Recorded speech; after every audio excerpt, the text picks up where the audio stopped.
Bonsoir bien-aimés, bonjour, ça dépend de l'ère dans laquelle vous vous trouvez. Nous voici encore dans notre programme de ce mercredi où nous voulons encore partager la parole de Dieu avec vous, car Dieu est bon pour nous ce soir. Nous allons lire sans plus tarder dans le livre de Psaume 18 à compter du 40e verset jusqu'au 49e. Psaume 18, 40 à 49, j'ai lu au nom du Seigneur. Tu me ceins de force pour le combat. Tu fais plier sous moi mes adversaires, tu fais tourner le dos à mes ennemis devant moi, et j'extermine ceux qui me haïssent. Ils crient et personne pour les sauver, ils crient à l'Éternel et ne leur répond pas. Je les bois comme la poussière qu'emporte le vent, je les foule comme la boue des rues, tu me délivres des dissensions du peuple, tu me mets à la tête des nations. Un peuple que je ne connaissais pas m'est asservi. Ils m'obéissent au premier ordre. Les fils de l'étranger me flattent. Les fils de l'étranger sont en défaillance. Ils tremblent hors de leur forteresse. Vive l'Éternel et béni soit mon rocher. Que le Dieu de mon salut soit exalté. Le Dieu qui est mon vengeur, qui m'a sujetti les peuples, qui me délivre de mes ennemis. Tu m'élèves au-dessus de mes adversaires. Tu me sauves de l'homme violent. Parole du Seigneur. Nous allons prier.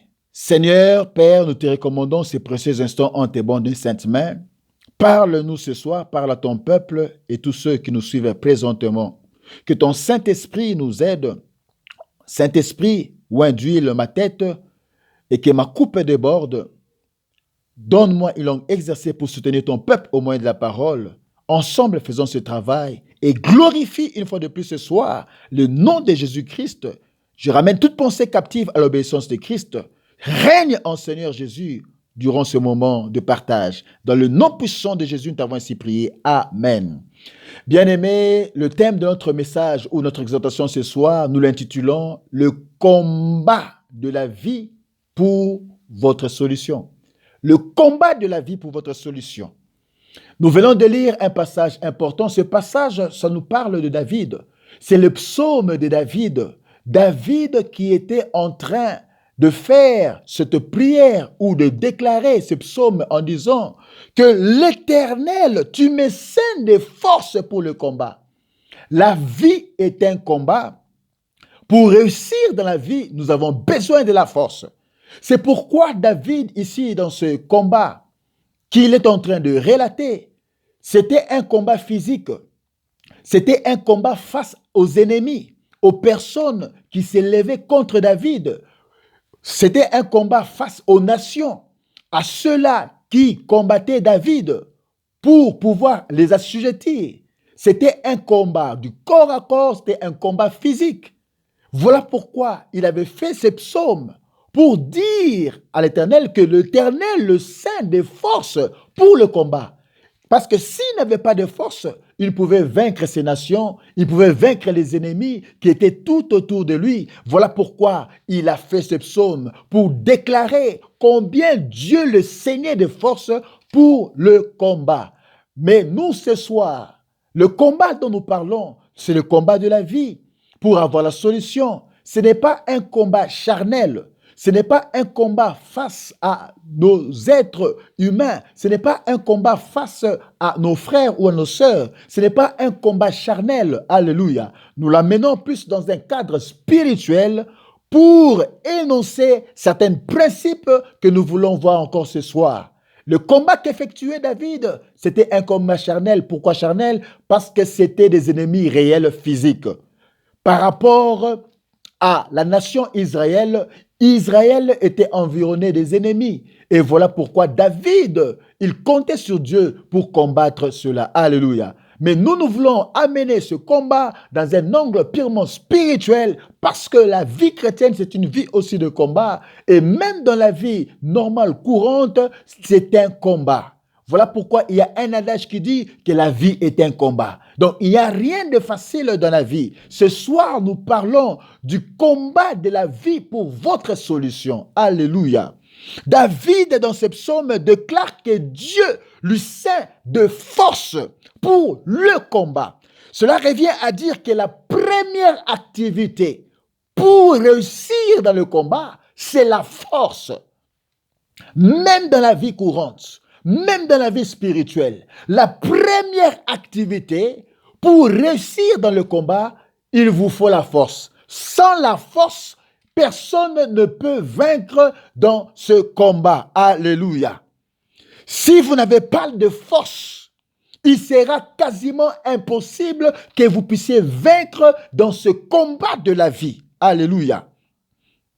Parce que sans la force, il est quasiment impossible de vaincre, ni de combattre et de réussir dans la vie. Et cette force réside dans la puissance du Saint-Esprit. Alléluia. Qui est la clé de la réussite dans le combat. Vous devez désirer le Saint-Esprit. Nous devons désirer le Saint-Esprit, désirer sa manifestation, même dans la vie actuelle, courante, que nous rencontrons, que ce soit spirituel, que ce soit physique, nous avons besoin du Saint-Esprit. C'est lui qui nous donne la force pour combattre et même pour s'imposer, pour réussir dans la vie. Alléluia. Car sa présence, la présence du Saint-Esprit, c'est la source même de votre force pour le combat de la vie. Car sans le Saint-Esprit, nous ne pouvons rien faire. Pour que Dieu fasse plier vos adversaires sous vos pieds, vous avez besoin de sa présence manifeste dans votre vie. Parce que le Saint-Esprit est le secret de la réussite. Le Saint-Esprit est le secret de la solution dans la vie. C'est la raison pour laquelle dans la vie, nous retrouvons 4 choses importantes qui sont la source du malheur, à savoir. Bien-aimés, nous parlons du combat de la vie pour votre solution. Et ce que vous pouvez retenir du combat de la vie pour votre solution, c'est qu'il y a 4 choses que nous devons savoir qui constituent le malheur dans la vie d'un homme. Alléluia. Et je vais commencer à énumérer ces 4 choses. La première chose importante que nous devons savoir, qui est la source du malheur, premièrement, c'est l'homme lui-même. L'homme lui-même peut être la source de son malheur pour échouer dans la vie.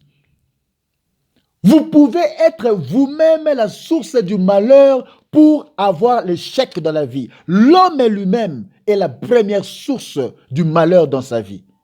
La deuxième chose que nous devons savoir, c'est que l'environnement, votre environnement peut être la source du malheur de votre vie. Alléluia. C'est pourquoi, si vous êtes dans un mauvais environnement, ça peut créer et enclencher votre échec. Voilà pourquoi la deuxième chose que nous devons savoir sur le malheur de la source de la vie, c'est votre environnement. Et la troisième chose importante que nous devons savoir, qui est la source du malheur, c'est Satan et ses démons. Alléluia. Parce qu'il n'est là que pour nous combattre. Il est là pour nous dévier dans notre destinée. Et la quatrième chose, ou la quatrième personne, qui peut être la source de votre malheur, c'est Dieu lui-même. Je réponds. La quatrième personne qui peut être la source de votre malheur, c'est Dieu lui-même, mais cependant, pour votre bien. Je vais m'expliquer ici. Dieu peut être la source de votre malheur, mais pour votre bien. La Bible déclare dans le livre de Jean, chapitre 9, à compter du premier verset jusqu'au troisième verset, souvenez-vous de l'histoire de cet aveugle de naissance, né de naissance. Lorsque Jésus a vu cet aveugle de naissance et que ses disciples étaient avec lui, dans Jean chapitre 9, les disciples posèrent la question à Jésus. Qui a péché pour qu'il soit né aveugle? Ce sont ses parents qui ont péché ou c'est lui qui a péché? Mais la réponse de Jésus était celle-ci. Ce n'est pas parce que ses parents ont péché, ni lui-même a péché, mais c'est afin que la gloire de l'Éternel soit manifestée dans sa vie. En d'autres termes, ça peut vous dire que le malheur qui lui était arrivé, ça provenait de Dieu lui-même. Ça ne venait ni du diable, ça ne venait ni de ses parents, ça ne venait ni de lui-même, ni de ses propres péchés, mais c'est Dieu qui a permis qu'il soit né aveugle afin qu'il manifestasse sa gloire dans la vie de cet homme aveugle. Voilà pourquoi je dis que la quatrième source de votre malheur peut être Dieu vous-même, mais pour votre bien. Un deuxième exemple qui peut être que Dieu peut être la source de votre malheur. Souvenez-vous de Rachel qui n'avait pas d'enfant. La Bible déclare dans le livre de Genèse chapitre 30 que Rachel déclara à Jacob, « Donne-moi des enfants, sinon je meurs. » Quelle a été la réponse de Jacob? « Suis-je à la place de Dieu pour t'empêcher de concevoir? » Donc, il voulait seulement dire à Rachel que c'est Dieu lui-même qui est l'auteur du malheur que tu as. Alléluia. Dieu peut être la source de votre malheur, mais pour votre bien. Parce que Dieu poursuit un but. Lisons cela dans Genèse chapitre 30, rapidement. Genèse 30, versets 1 à 2. Genèse 30, versets 1 à 2. La Bible dit ceci. Mighty God. Lorsque Rachel vit qu'elle ne donnait point d'enfant à Jacob, elle porta envie à sa sœur et elle dit à Jacob, « Donne-moi des enfants ou je meurs. » La colère de Jacob s'enflamma contre Rachel et il dit, « Suis-je à la place de Dieu qui t'empêche d'être féconde? » Donc c'est pour dire que la source du malheur de Rachel, c'était Dieu lui-même, mais pour son bien. Pourquoi pour son bien? Parce que la Bible nous dit dans le verset 22e, Dieu se souvint de Rachel. Il l'exauça et il la rendit féconde. Elle devint enceinte et enfanta un fils. Elle dit, Dieu a enlevé mon opprobre. Alléluia. Donc c'est pour dire que certains malheurs, c'est peut-être Dieu lui-même, mais pour notre bien. Voilà pourquoi la Bible peut poursuivre encore en disant dans Psaume 34, verset 20, « Le malheur atteint souvent le juste, mais l'Éternel l'en délivre toujours. » Alléluia. Les malheurs atteignent souvent le juste. Ça ne veut pas dire que c'est souvent, c'est toujours. Quelquefois, le malheur atteint le juste. Donc c'est pour dire que Dieu peut être derrière ce malheur-là. Souvenez-vous de Joseph. Joseph, alléluia, il avait déclaré une chose très importante dans Genèse chapitre 50. Écoutez ce que Joseph dira à ses frères. Parce que le malheur qui lui était arrivé, ses propres frères l'ont vendu. Mais c'était à dessein que Dieu avait fait cela pour leur bien. Écoutez ce que Joseph dit dans Genèse 50, verset 19. La Bible dit ceci. Joseph leur dit, « Soyez sans crainte, car suis-je à la place de Dieu? Vous aviez médité de me faire du mal. Dieu l'a changé en bien pour accomplir ce qui arrive aujourd'hui, pour sauver la vie à un peuple nombreux.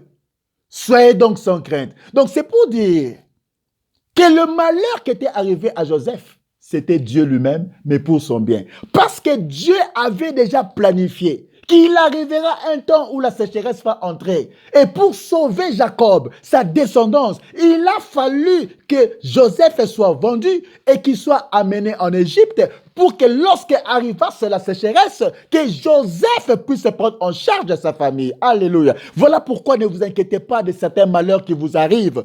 À des fois, ce n'est ni le diable, à des fois, ce n'est ni vous-même, à des fois, ce n'est ni votre environnement, mais c'est Dieu lui-même, mais pour votre bien. Alléluia. Selon le livre de la Révélation ou d'Apocalypse, chapitre 12, versets 7 à 12, la vie du combat a commencé depuis le ciel. La vie du combat n'a pas commencé sur la terre, mais ça a commencé depuis le ciel. Parce que le diable qui s'appelle Lucifer s'était révolté contre Dieu parce qu'il voulait prendre la place de Dieu. Et il a été précipité sur la terre. Voilà pourquoi la Bible déclare aussi « Malheur à la terre » parce que le diable est descendu avec une grande colère pour s'attaquer à la postérité de la femme qui est Jésus-Christ. Alléluia. Voilà pourquoi la vie du combat a commencé depuis le ciel. Et il y a trois choses qui attestent que la vie de l'homme sur la terre est une vie de combat. Parmi les trois choses que nous voulons voir, qui attestent que la vie sur la terre est une vie de combat, la première chose nous devons savoir que c'est à cause de la rébellion du diable. Le fait que le diable s'est révolté depuis le ciel, c'est la première raison de la vie du combat. La deuxième raison, c'est la mort. La mort, c'est un aiguillon. C'est la deuxième raison de la vie du combat que nous avons sur la terre. Et la troisième chose, c'est la chute de l'homme, le premier homme, Adam, qui a introduit le péché sur la terre à cause de sa chute. Voilà pourquoi la vie de l'homme sur la terre est une vie de combat. Alléluia. C'est pourquoi, en tant qu'enfant de Dieu, en tant que chrétien, nous n'avons qu'un seul ennemi en commun et c'est le diable et ses démons. Nous n'avons qu'un seul ennemi en commun, c'est le diable et ses démons. Et l'ennemi en commun, il est rusé, il est malin et il a beaucoup de choses qu'il aimerait faire contre nous. Et c'est pourquoi cet ennemi en commun, il s'appuie sur deux bases très importantes. Voilà pourquoi la vie est un combat. En tant qu'enfants de Dieu, nous devons comprendre que l'ennemi que nous avons en commun, c'est le diable et ses démons. Et pour mieux agir, il utilise deux bases très importantes. La première base, c'est quoi? C'est la chair. Notre chair, c'est la première base de l'ennemi que nous avons en commun, le diable. Parce qu'il utilise cette base pour combattre nos vies. Et la deuxième base, c'est quoi? C'est le monde. Il utilise le monde pour mieux nous atteindre. C'est pourquoi la Bible déclare « N'aimez point le monde et ce qui se trouve dans le monde. » Et parmi les choses qui se trouvent dans le monde, la convoitise des yeux, l'orgueil de la vie, la convoitise de la chair. Alléluia. C'est inimitié avec Dieu. Voilà pourquoi, si nous maîtrisons le problème de la chair, et que nous maîtrisons le problème du monde, on saura faire face à notre ennemi en commun qui est le diable. Parce qu'il utilise ces deux bases, la chair et puis le monde. C'est pourquoi nous devons nous prémunir, nous alimenter de la parole de Dieu pour faire face à ces deux bases que le diable utilise, qui est notre ennemi en commun dans le combat de la vie. C'est pourquoi en tant qu'enfant de Dieu, chrétien, nous devons comprendre ces choses. Nos ennemis sont le diable et ses démons. C'est pourquoi David pouvait dire, « Tu fais tourner le dos à mes ennemis devant moi, et j'extermine ceux qui me haïssent. Ils croient, ils crient et personne pour les sauver. Ils crient à l'Éternel et il ne leur répond pas. Je les broie comme la poussière qu'emporte les vents, je les foule comme la boue des rues. » Alléluia. Pourquoi devons-nous combattre? La question qu'on se pose ce soir ou ce matin, ça dépend de l'heure dans laquelle vous vous trouvez. Pourquoi devons-nous combattre? La première raison pour que nous devons combattre, c'est pour garder la foi. Nous combattons pour pouvoir garder la foi, selon que la Bible nous dit dans le livre de 1 Timothée chapitre 6. 1 Timothée chapitre 6, verset 12.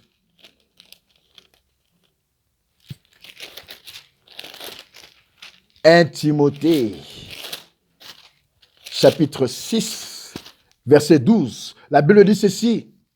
« Combat le bon combat de la foi. Saisis la vie éternelle à laquelle tu as été appelé et pour laquelle tu as fait une belle confession en présence d'un grand nombre de témoins. » Je m'arrête au point A. Combat le bon combat de la foi. Pourquoi devons-nous combattre? C'est pour garder la foi. Nous combattons pour garder la foi, pour maintenir la foi. Voilà pourquoi Jésus-Christ disait à ses disciples, « Lorsque le Fils de Dieu reviendra sur la terre, trouvera-t-il la foi? » Alléluia. Et la deuxième raison pour laquelle nous sommes en train de combattre, c'est pour manifester la force spirituelle. Alléluia. Nous combattons aussi. C'est pour manifester la force spirituelle. 2 Corinthiens chapitre 6, verset 10. 2 Corinthiens 6, verset 10. Je suis presque à la fin. 2 Corinthiens 6, verset 10. La Bible dit, 2 Corinthiens 6, 10, comme attristés, et nous sommes toujours joyeux, comme pauvres, et nous enrichissons plusieurs, comme n'ayant rien, et nous possédons toutes choses. Alléluia. 2 Corinthiens 4, 7. Nous portons ces trésors dans des vases de terre afin que cette grande puissance soit attribuée à Dieu et non à nous. Alléluia. Lorsque nous combattons, c'est pour manifester aussi la force spirituelle. Je suis arrivé à la fin de mon message de ce soir. Que Dieu vous bénisse. Le combat de la vie pour votre solution. Nous voulons maintenant prier parce que nous avons compris que nous devons combattre. Notre ennemi en commun, c'est le diable et ses démons. Voilà pourquoi tu vas répéter après moi ce point de prière pour lequel nous voulons faire présentement afin de mettre hors d'état de nuire notre ennemi en commun qui est le malin, qui est le diable. Alléluia. Pour combattre, tu as besoin de la force. Répète après moi. Je lis et rejette tous les esprits charnels, tous les esprits familiers, esprits mauvais, des mauvaises compagnies, esprit d'affliction, au nom de Jésus-Christ de Nazareth, commence à déclarer, commence à prier, commence à lier et à rejeter tous les esprits familiers, tous les esprits mauvais, toutes les mauvaises compagnies, tous les esprits d'affliction dans ta vie, dans le nom puissant de Jésus. Dans le nom puissant de Jésus, je viens lier, rejeter tout esprit charnel, tout esprit familier, tout esprit de mauvaises compagnies, esprit d'affliction pour affliger la vie de mon frère, affliger la vie de ma soeur, dans le nom puissant de Jésus, que ça soit anéanti, que ça soit terrassé, in the name of Jesus, mighty God, amen. Notre second point de prière, tu vas répéter après moi, je brise et dissous toutes tes malédictions, tout mauvais cachet héréditaire.